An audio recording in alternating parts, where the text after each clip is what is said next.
گزشتہ روز روسی وزیر دفاع سرگئی شوئگو نے اپنے افواج کو دریائے دنیپرو کے مغربی کنارے سے انخلا اور جنوبی یوکرین کے شہر خیرسون کے قریب یوکرین کے حملوں کا سامنا کرنے کا حکم دیا ہے۔ ناظرین گرامی، آپ کو یوکرین میں جس طرح سے اس وقت رشیا گھسا ہوا ہے اور جو کچھ ہو رہا ہے آپ لوگ جانتے ہیں، لیکن اب باقاعدہ امریکہ کی جانب سے 1 لاکھ روسی فوجیوں کے مارے جانے کی خبر نے جو ہے اس وقت ہلچل مچائی ہوئی ہے۔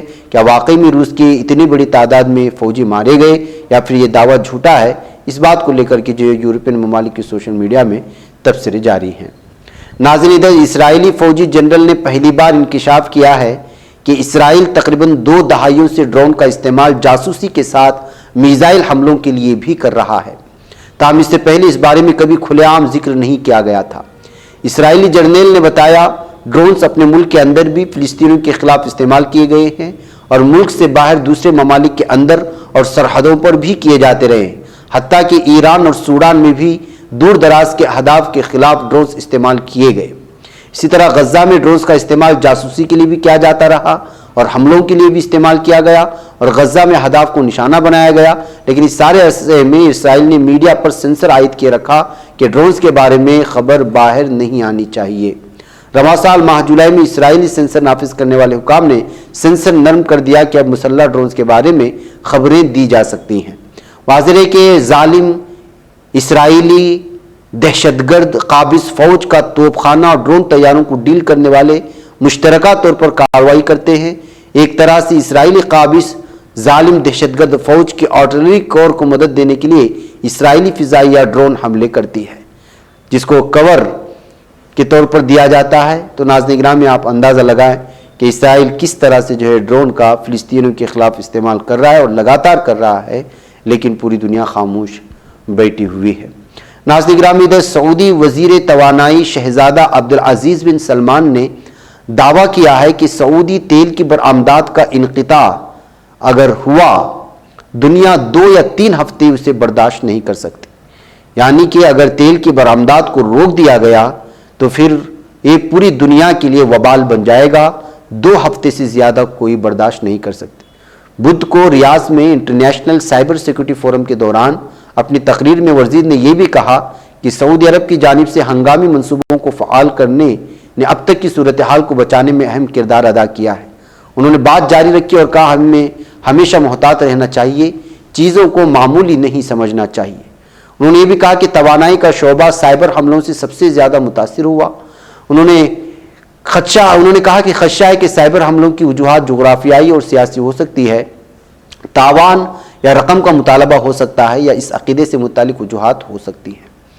توانائی کے وزیر نے ہیکرز حملوں کے مرتکب افراد کا مقابلہ کرنے کے علاوہ سائبر حملوں اور خطرات کا مقابلہ کرنے کے لیے دنیا کی متحد ہونے کی اہمیت پر زور دیا اور وضاحت کی کہ علم اور معلومات کے اشتراک اور صلاحیتوں کو فروغ دینے بغیر اس پر کام نہیں آئے گا۔ بہرکیف ناظرین گرامی، شہزادہ کی جانب سے اس طرح سے تیل کے انقطاع کی بات کرنے پر ایک خبر سرخیوں میں آ گئی کہ اگر سعودی عرب تیل کی برآمدات کو اگر روک لے تو پھر دنیا جو ہے اسے 2 ہفتے سے زیادہ برداشت نہیں کر پائے گی۔ ناظرین مجھے اجازت دو، السلام علیکم ورحمۃ اللہ وبرکاتہ۔